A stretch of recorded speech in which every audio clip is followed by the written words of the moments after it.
I hate them so much. The tourists. They anger me, especially when they smile and pose and take pictures. I linger near them and tease the hairs on the backs of their necks. They shiver when they feel my icy fingers dance along their warm cheeks. They explain away the random scratches that appear in their arms, deep in their hearts knowing that they seek to explain the unexplainable. This is my home. I was laid to rest long ago when the monks consecrated this place as hallowed ground. The city has risen up from a stinking swamp to gleaming towers, yet I am still here. I watch over the others. They sleep soundly, never to awaken again. My eternal rest eludes me. Of all the tourists, the teenagers are the easiest to scare. Caught between child and adult, they fear like a babe. They know that there are things in this world that their parents can't save them from. I envy how youth is careless of life. I wait until one lags behind their group and wanders down a shadowed alley, alone. I whisper curses in their ears. I reach into their chests and touch their hearts. Sometimes I wiggle loose bricks from the mausoleums and drop them. They always run back to the safety of their group. Long after they leave this place, at night, they will lie awake, pulling the covers to their chins, exhausted, but scared to sleep, lest I invade their dreams. The tourists should be ashamed. Don't they know where they are? This is a sacred space for the dead. Anything with a pulse does not belong.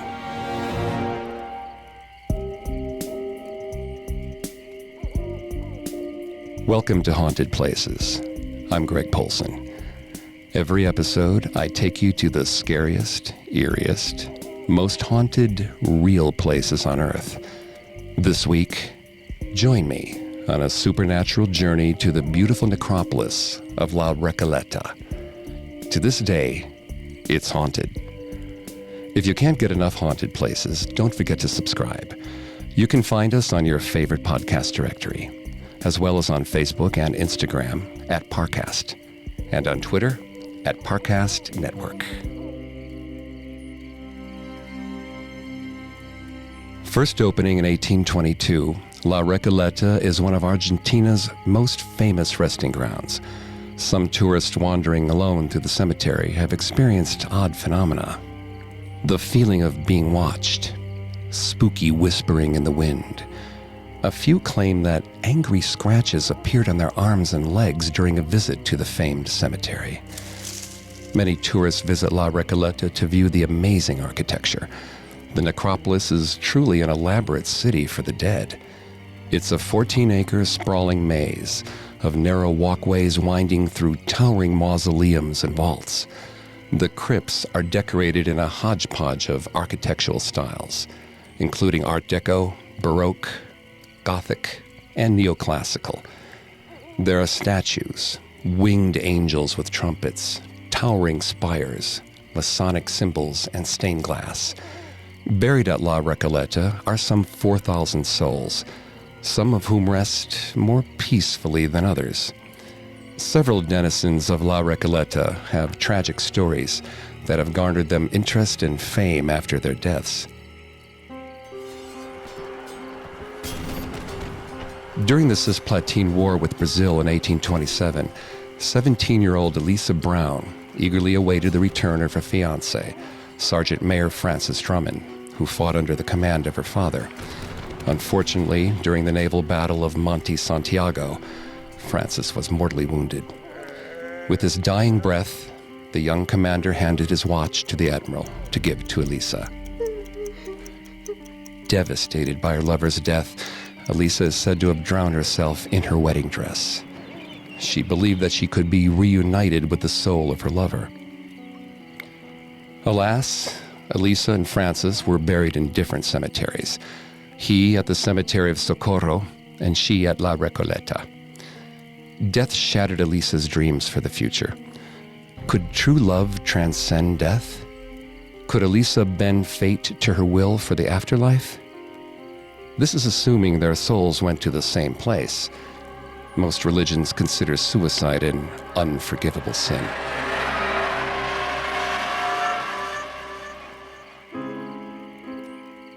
Not all of La Recoleta's love stories are about lovers wishing to be reunited in the afterlife.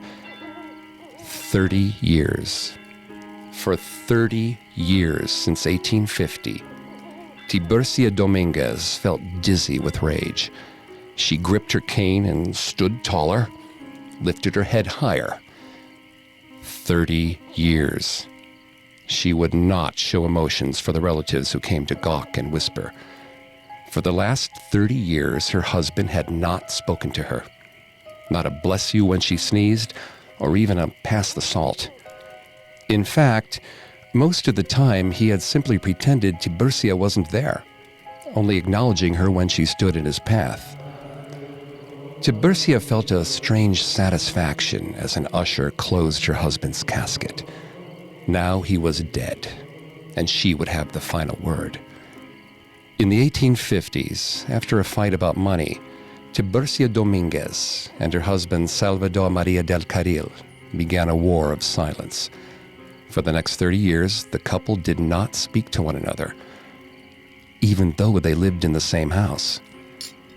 Thousands of dirty looks, eye rolls, slammed doors, but no conversation. Sometimes hell begins long before death. Tiburcia's hatred of her husband was so great that when he died in 1883, she changed her will to stipulate that when she died, she was to be buried with her back to him. When she finally passed away in 1898, the statues decorating their graves were built to face in opposite directions to show that even in eternal rest, they were not speaking. That's what makes La Recoleta so fascinating. Every crypt is uniquely conceived and decorated according to the owner's or family's whim. Some are elaborate with ornate columns. Others have simple crosses reflecting the owner's faith. Ultimately, the tombs are an expression of personality, an intimate meditation of how humanity views death.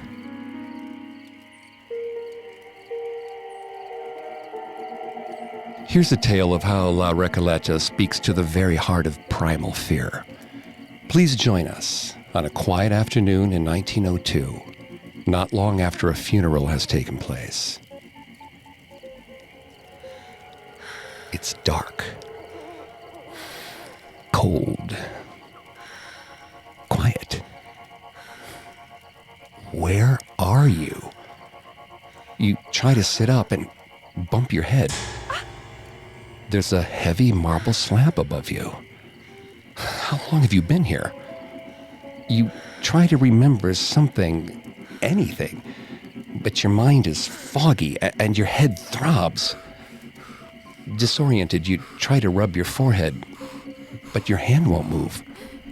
Your fingers, they don't respond. You squirm and strain, and finally you wiggle your pinky and your thumb. Your hands sting as sensation floods them.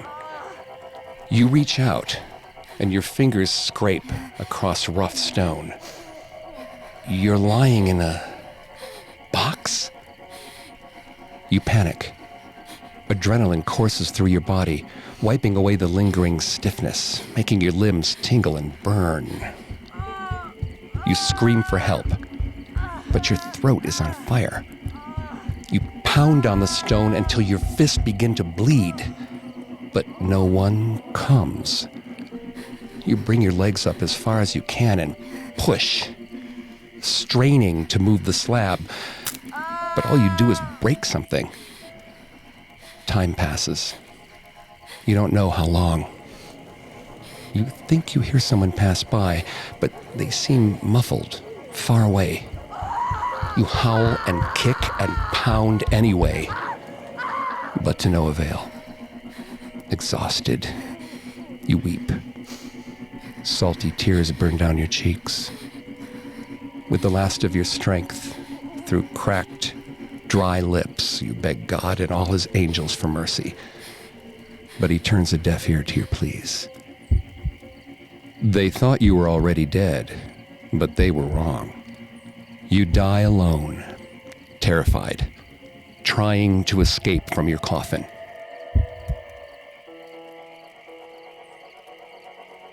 Such was the fate of poor Rufina Cambaceres, who suddenly collapsed and died on her 19th birthday in 1902.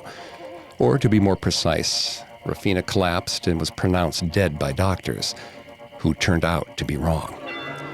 Her heartbroken family laid her to rest in the family crypt at La Recoleta. Soon after her funeral, Rufina awoke, terrified. She scratched and clawed at her casket for days. After some time, a groundskeeper noticed that her sarcophagus was out of place. Suspecting a grave robbing, the family requested the casket be opened. When the lid was lifted, Rufina still had her jewelry, but her hands were bruised and bloody. The inside of the casket was scratched. Rufina had died twice. The second time from cardiac arrest. Fear. Rufina's horrified family built a new tomb. It features a full-size statue of a young Rufina gazing out at the cemetery while holding the doorknob of the mausoleum that trapped her. Rumor has it that Rufina passed out when she learned that her mother was having an affair with her fiancé. No matter the reason for her collapse, modern science suggests that Rufina suffered from catalepsy, a condition characterized by rigidity of the body, loss of sensation, and low vital signs. In the more lurid versions of the tale, Rufina's mother drugged her every night so she could meet with her lover in peace. One night, she accidentally gave Rufina a double dose, resulting in her supposed death.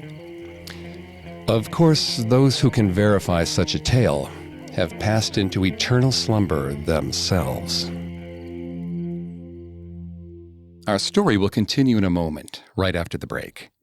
And now, back to haunted places. Unlike poor Rufina, some people are eager to be buried at La Recoleta. The cream of Argentinian society slumbers here. Everyone from presidents to Nobel Prize winners to celebrated writers are interested in being buried among the esteemed. But if you want to be buried at La Recoleta, be prepared to pony up some serious cash. In 2011, the Sabelli family listed their ancestral crypt for sale. The asking price?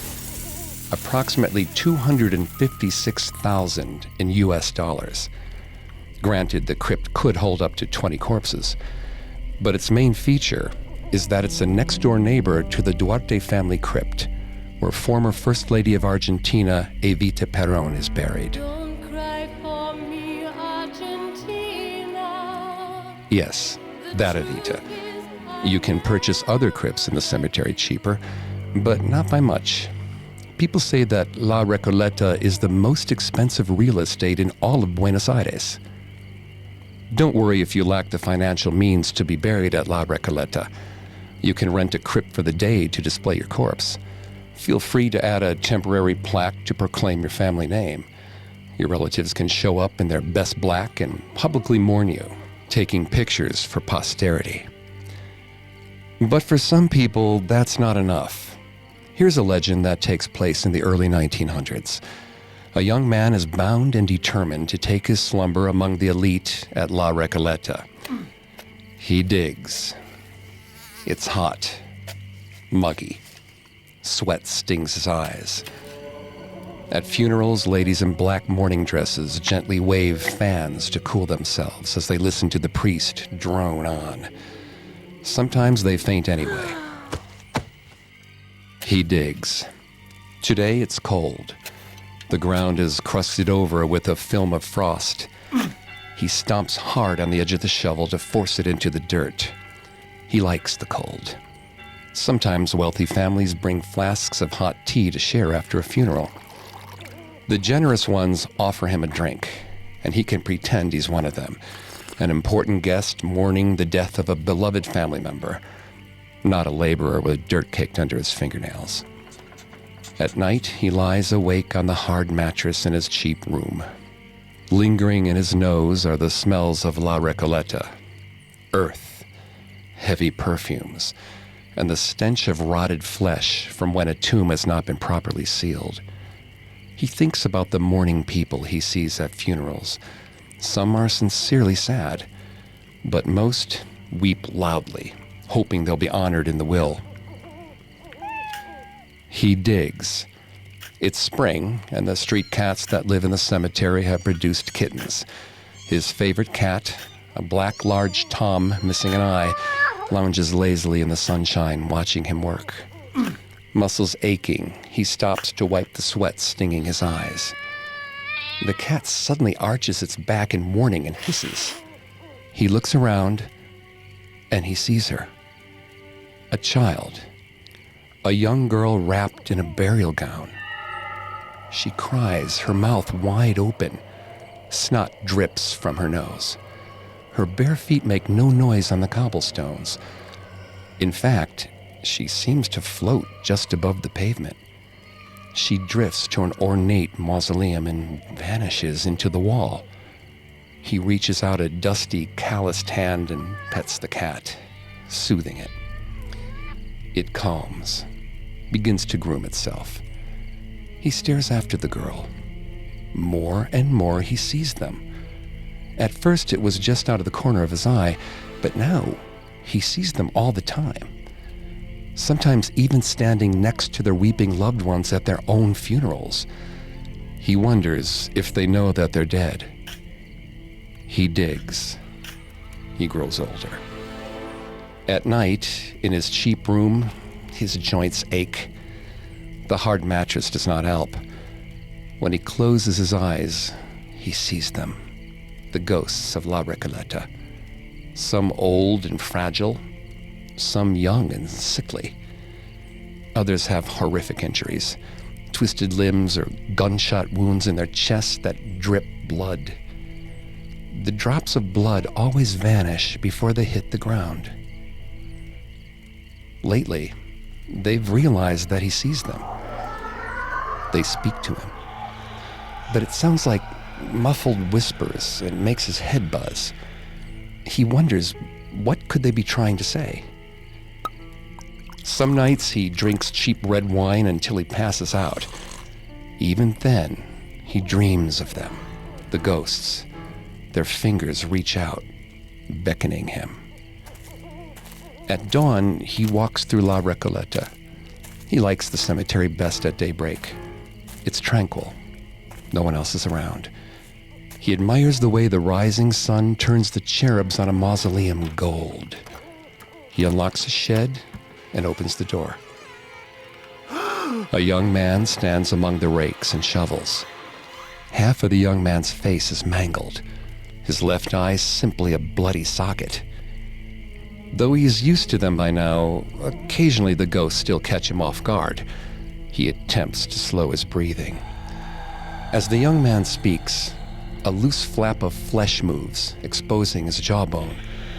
The young man sounds like the scratchy start of a phonograph as it begins to play a record.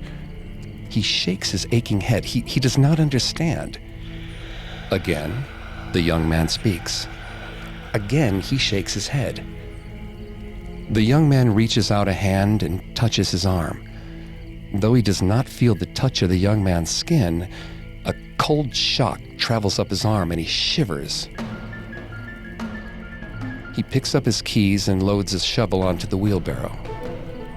He's suddenly angry, although he doesn't know why. What do they want from him? He digs, slowly.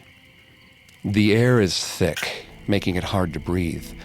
Overhead, ugly gray clouds hang low, swollen with rain. The cemetery is quiet. Waiting. He catches a glimpse of his favorite ghost. He stops and watches as she glides toward him. She's an old lady, very fine, clearly a woman of great importance. Jewels sparkle on her fingers and her neck. Her white hair is braided on her head like a crown. Her long burgundy silk dress floats gently about her. He tips his cap in deference as she passes. The ghost turns her head and says something to him, but continues her walk. Curious, he slowly trails after her. In the field of empty plots, the old lady halts. She stands there, waiting. Nearby, leaning against the chapel, he waits too. Soon the lady is joined by other ghosts, hundreds of them, more than he's ever seen before. Young and old, some dressed in burial gowns, others in their finest. They all stand in the field, waiting. He holds his breath. Suddenly it rains. Ghostly faces tilt heavenward. Bony arms extend in pleasure. The cemetery breathes a palpable sigh of relief. The rain trickles wet and cold down his back. He sneezes. Though he will probably get sick, he doesn't move. He continues to watch the ghosts enjoy the storm. One beckons for him to join them, but he doesn't. Although they are clearly happy, the muted hum of their words scratches painfully at his brain. He digs. The cemetery is busy today. 6 funerals. He looks down to see that he's accidentally chopped an earthworm in half. The 2 halves of the worm thrash about in the dirt. Each will regrow into a new worm, but he wonders how many pieces a worm has to be chopped into before it would not regenerate. A funeral procession passes. He feels odd, twitchy, like he's going to burst out of his skin. He likes it better when the cemetery is deserted. It's quiet then, peaceful. No one is around except him and the ghosts. Today he digs quickly, his exhausted old body fueled by excitement. Soon he thinks he cannot wait. He's planned for this for so long. He leaves work early. He meets the artist at the bar. With the stub of a pencil, his gnarled hand painfully sketches out what he wants on a napkin. The artist drinks sherry. He sticks to water. His head already buzzes. Concluding their business, he pays the artist and they shake hands. He slowly walks home, enjoying the cool evening breeze. Passing La Recoleta, he sees a woman crouched on top of a sepulcher next to a ferocious gargoyle. Pus-filled boils dot her face. She looks out at the street, watching the living world go by. She sees him, speaks, and beckons. This time, he can almost understand her. Arriving home, he sits on the hard mattress and pours himself a glass of red wine. He shakes a capsule out of a small pouch. The pill feels smooth and cool against the cracked palm of his aching hand. He purchased it earlier this week from a folk healer. He carefully empties the capsule into the wine. He swirls the glass, dissolving the light brown powder. He downs the glass in one swallow. Though not a religious man, he prays. Touching his chest, he makes the sign of the cross. He lays back against the hard mattress. His eyelids grow heavy and his mind dims. In his final dream, he wanders the narrow pathways of La Recoleta. The dead gather. They beckon and wait for him to come closer.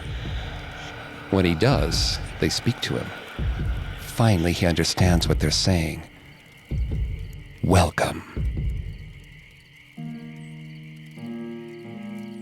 For 30 years, David Alleno worked at La Recoleta as a gravedigger and groundskeeper.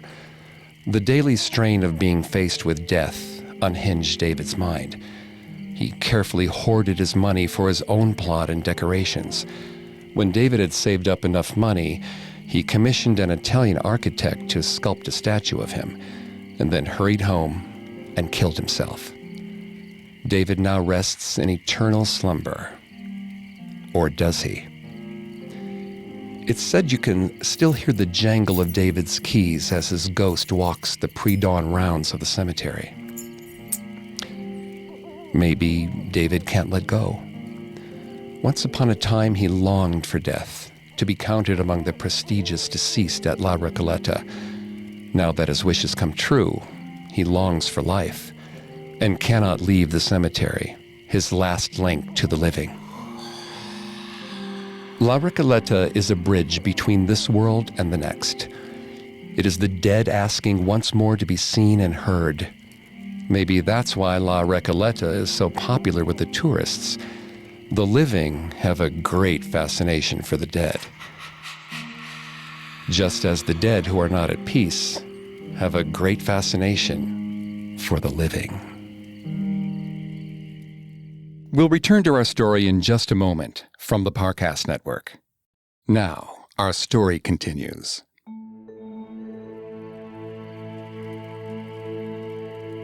Probably the most famous resident of La Recoleta is Evita Perón. Although born into rural poverty, Evita rose to become the First Lady of Argentina. She was planning her own candidacy for president when she sickened and died of cancer at the young age of 33. To some, the events surrounding Evita's death are even more interesting than her life. July 26, 1952. It was a sweltering summer's day when Evita lost her battle with cancer. Previously blessed with the title Spiritual Leader of the Nation, Argentinian citizens deeply mourned Evita's passing. Over the next few days, several people were crushed to death by the crowds trying to see Evita's body, which was lying in state, an honor usually reserved for high-ranking government officials. Evita's husband, President Juan Perón, had her body embalmed and planned to build a huge public memorial in her honor. However, before the monument to Evita was completed, the government was overthrown in a military coup. To discourage public adoration, the new military dictatorship stole Evita's corpse and kept it hidden for many years. In a country that is Catholic but practices ancestral veneration, the champion of the common people, Evita, was seen to be just as dangerous after her death as she was alive. Once Juan Perón regained power, he exhumed Evita's corpse from its secret overseas grave. Juan and his third wife, Isabel, then morbidly displayed Evita's remains on a platform in their dining room. Eventually, in 1976, Evita was buried at La Recoleta, nearly 25 years after she died. The military junta was probably right to worry. Evita's crypt is the most popular in La Recoleta. It's visited by tourists from all over the world. People pray and frequently leave flowers there. Legend has it that her tomb is booby-trapped so that no one may disturb Evita's eternal slumber again. The tomb's marble floor has a trapdoor that leads to a compartment containing 2 coffins. Under that compartment is a second trapdoor and a second compartment where Evita's coffin rests. It would be very hard for anyone to get in or out. We end on the most famous legend of La Recoleta, a story so popular that 2 Argentinian movies have been made based on it. Imagine a handsome young man casually strolling through the streets of Buenos Aires on a pleasant spring evening. Most people have gone home. The commuter traffic is quieting. The city center is becoming a playground for the young and fabulous. It's the magical moment of twilight when anything can happen. She was lovely, perhaps the most beautiful girl I've ever seen. Her skin pale, her black hair hung long and wavy down her back, her eyes big, dark, and full of secrets. After a long day at university, I was on my way to meet some friends for a night out when I passed her on a street corner. She smiled at me, and I was lost. I stated that it was a pleasant evening. She agreed. She wore some kind of old-fashioned long white dress. I asked if she was going to a fancy dress party at a nightclub. She simply shrugged. "Are you going to tell me your name?" I asked. She smiled and shook her head no. "Well then," I said, "I shall call you Moon Princess. My Moon Princess." She smiled at me and gave a quick, elegant curtsy. I grinned. Though I'm sure I looked ridiculous, I bowed in return. "You're cold. Here, take my jacket." I took my jacket off and wrapped it around her narrow shoulders. I clasped her thin fingers in mine and lifted them up to my lips. "I'll keep you warm." We strolled through the neighborhood. I told her of my studies, and she, being a history buff, told me how Buenos Aires used to be. At the plaza, I bought empanadas and hot chocolate from a street vendor. We sat on the curb and feasted by the light of the moon. The sudden ring on my phone startled her, and she spilled her hot chocolate. She dabbed at my jacket with a napkin while apologizing for the stain. I silenced my phone. It was my friends, probably wondering what had happened to me. I slid my phone back into my pocket. I'd talk to them tomorrow. Tonight was for my Moon Princess. Holding hands, we wandered through the streets of Buenos Aires for what seemed like hours, sometimes talking, sometimes not, simply enjoying one another's company. Her hand was always cold in mine, her soft fingers icy. I worried aloud that she was cold. Though I didn't want to be apart from her, I didn't want her to get sick either. The gentleman in me suggested that it was time to go home. She claimed to be fine, but I think she fibbed because she wanted to spend more time with me. Finally, I walked her home. She pointed out the charming old-world architecture of her house. We stood at her gate. Neither wanted to be the first to say goodbye. I asked if I could see her tomorrow, and she said that we'd meet again soon. I finally let go of her hand. She leaned in close. Her lips were utterly freezing. Something like an electric shock passed between us as we kissed. She walked up the path to her front door, shyly glancing back at me over her shoulder. I walked home in a daze, entranced by the most amazing girl that I had ever met. The next day, having forgotten that she had my jacket, I returned to her house. It was just an excuse to see her. The house seemed more run down in the daylight, rickety, almost on the verge of collapse. An elderly woman walking with a cane came to the front door. I asked to see, I don't even know her name. I described my Moon Princess to the woman, and she shook her head sadly. "You'd better come in," she said. Having refused her polite offer of tea, once I was settled on the sofa, the elderly woman pulled out a family picture album.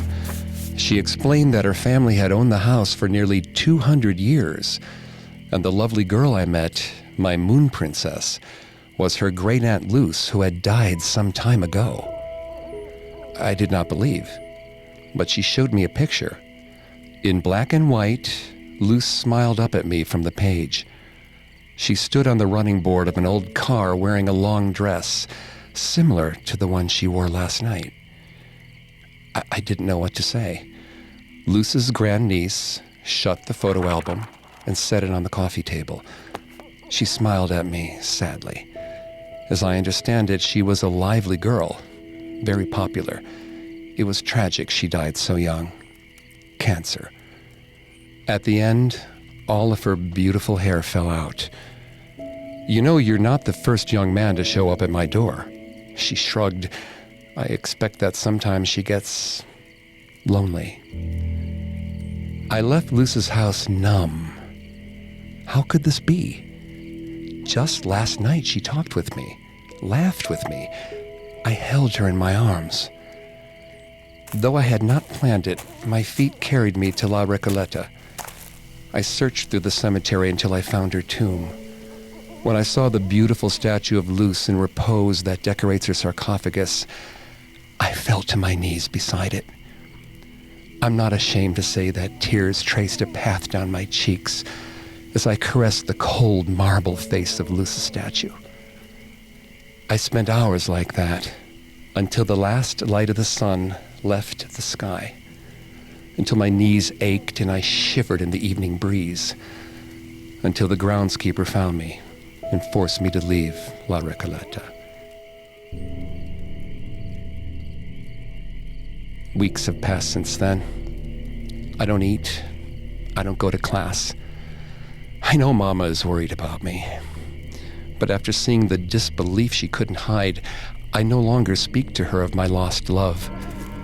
At night, I wander the streets around La Recoleta, hoping to see her again. This dawn, I awoke in the cemetery, cramped, cold from cuddling with the marble statue of Luce. But draped over me was my hot chocolate-stained jacket. My moon princess. She waits for me. I hurried home. I spent the day sorting my possessions and writing notes. I had some friends over for dinner. We joked and toasted each other. I laughed more than I had in the last month. Mama shared a relieved glance with my older sister, Florencia. They thought I was snapping out of my funk, that I was letting go of this ridiculous nonsense. But the family cats would not let me pet them and struck out with their claws when I dared to offer treats. At night, I kissed Mama goodbye and told her that I was going for a walk. She was a little worried, but I assured her I was fine. Wearing my hot chocolate-stained jacket, I hurried to La Recoleta. The moonlight was shining softly on Luce's tomb, cradling the cold marble of Luce's statue. I pulled out the knife I had stolen from the kitchen earlier. My warm blood runs across the polished stone of Luce's sarcophagus. I gather my jacket about me and look up at the moon. Soon, I will be with my moon princess, my love.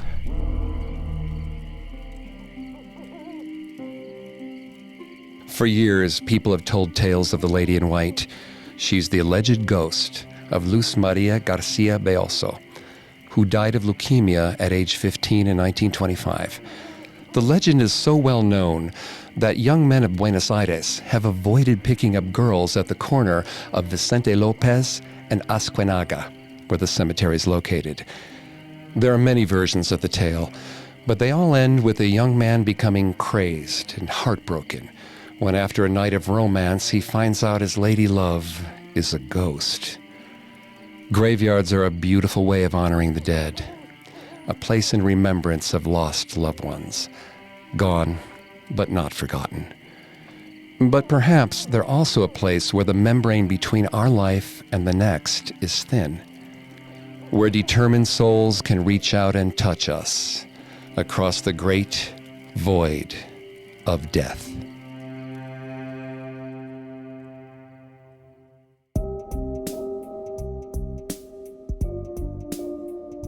Thanks for listening to Haunted Places. Don't forget to subscribe to Haunted Places on Apple Podcast, TuneIn, Google Play, SoundCloud, Stitcher, Spotify, or any other podcast directory. If you like what you hear, leave a 5-star review or tell us what you think on social media. We're on Facebook and Instagram at Parcast and Twitter at Parcast Network. It seems simple, but it really helps our show. A new episode comes out every other Thursday. We'll see you next time. Haunted Places was created by Max Cutler. It's a production of Cutler Media and is part of the Parcast Network. It is produced by Max and Ron Cutler, sound design by Ron Shapiro, with production assistance by Maggie Admire and Carly Madden. Haunted Places is written by Candace Rogers. I'm Greg Polson.